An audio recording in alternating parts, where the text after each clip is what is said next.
Good morning and welcome to Fairbanks.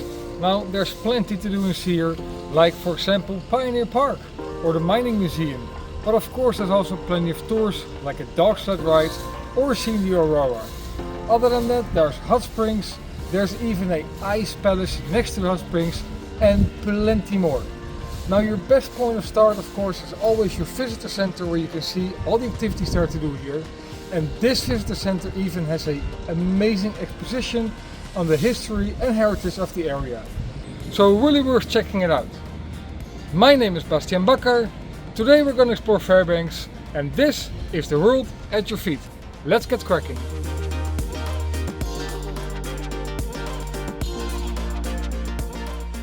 Next to the visitor center you can find this historic cabin.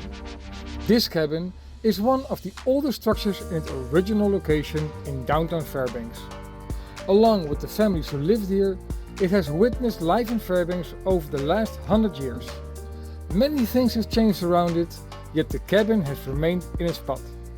Imagine what life is like here circa 1910 as you visit interior Alaska.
One place you should definitely check out when you're in Fairbanks is the North Pole.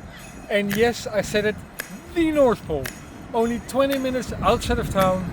And even though it kind of lost its magic without the snow, that doesn't mean it takes away the opportunity to meet the Santa Claus. Right over there is Santa Claus house. So if you come to the North Pole, you can actually get the chance to meet with Santa in person. And as good old Saint Nick has never replied to any of my wish list, this year I decided to bring my wish list to Santa Claus. So, Santa Claus, we're coming to town.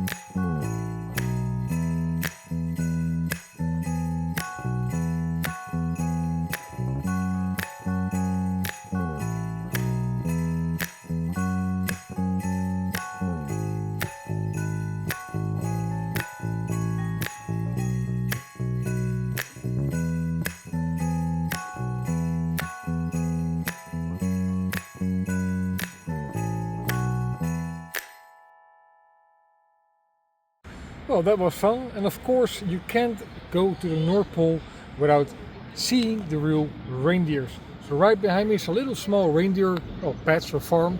You can actually visit, pet and feed them, of course for a small fee. We met Santa Claus. I even got the real Santa Claus at the North Pole to subscribe to our channel. How cool is that? So Nick, thank you very much, and we'll see you next time.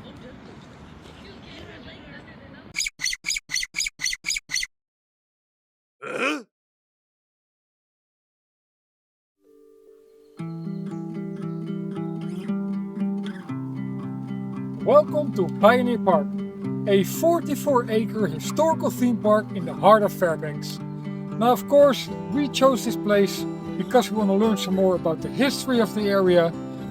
Two things: the entry for the park is absolutely free, and that's also the reason why this is a self-guided museum kind of park.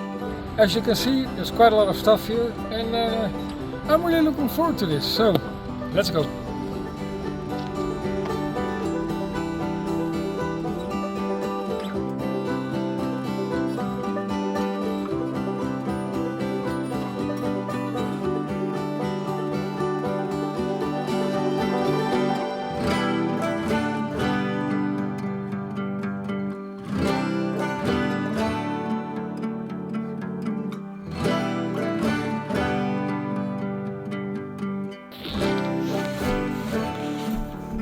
Really?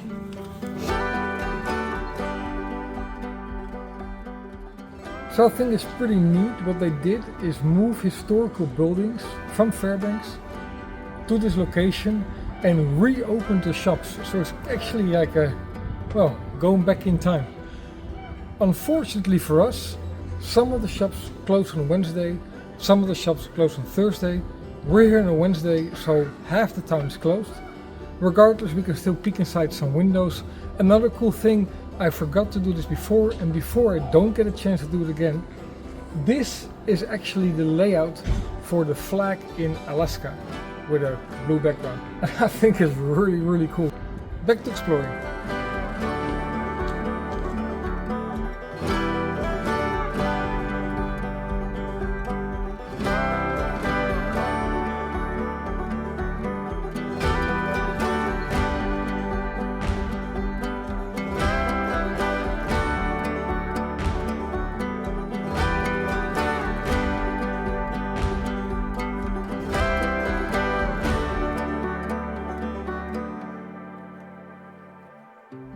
Good morning and welcome to this rainy day in Fairbanks. It's also our last day in Fairbanks, or at least we hope it's our last day in Fairbanks. I'll circle back to that in a minute. Couple of things. Today we're going to move towards Homer. That's the most southern place we're going to visit in Alaska. And it's a rough 800 kilometers. I think it's more. I have to check that. So I'll put it on the screen. We're going to split this in two. So we're going to drive towards Anchorage, and then somewhere outside of town we're going to park the car, and then tomorrow we're going to finish the trip, and that gets us into Homer, and from there we'll circle back to Anchorage, and from there we'll go to Valdez, and that will be all of our itinerary for Alaska for now.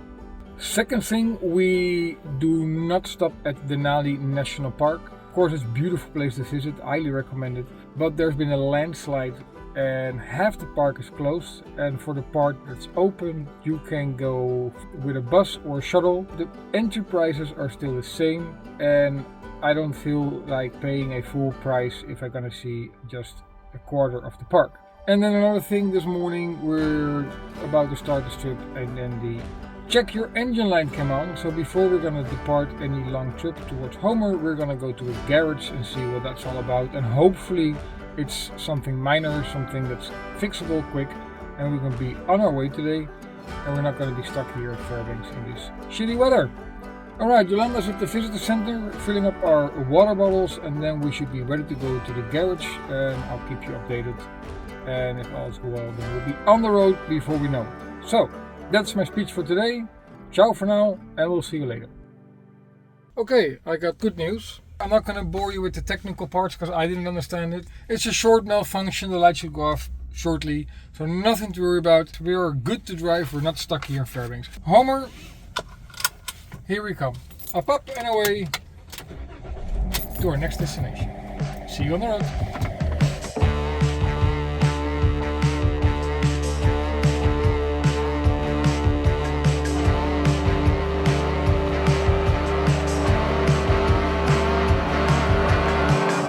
Of lightning, whoa! Bring down Olympus just to spite him. Clash of titans, no! It's just my two drunk neighbors fighting.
So one thing I said many times during our travels through Costa Rica, and I'm gonna say it again because it's no different here. When you talk about sightseeing and destinations, often the road towards your destination is your sightseeing. It's the highlight, and it's no different here. I have never imagined Alaska to be this beautiful. This really is amazing. The trip is the highlight, and I can really enjoy that. Hopefully you too.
Learn something new every day. I'm amongst a field full of fireweed, that's the name of this flower. So what it does, it's beautiful actually. It grows and then it starts to loses its flowers from bottom to top. When the top part is gone, of all these flowers, within 6 weeks the snow will fall. And apparently this is like something you can really put your clock on. Second thing is the reason why it's called fireweed. After forest fire, these are the first one to regrow, to pop up. And actually, if you look back at our videos when we were at Jasper National Park, we actually passed a couple of those fields where it was entirely burned out and all you saw was the purple flowers in between the burned out trees. So, fireweed. And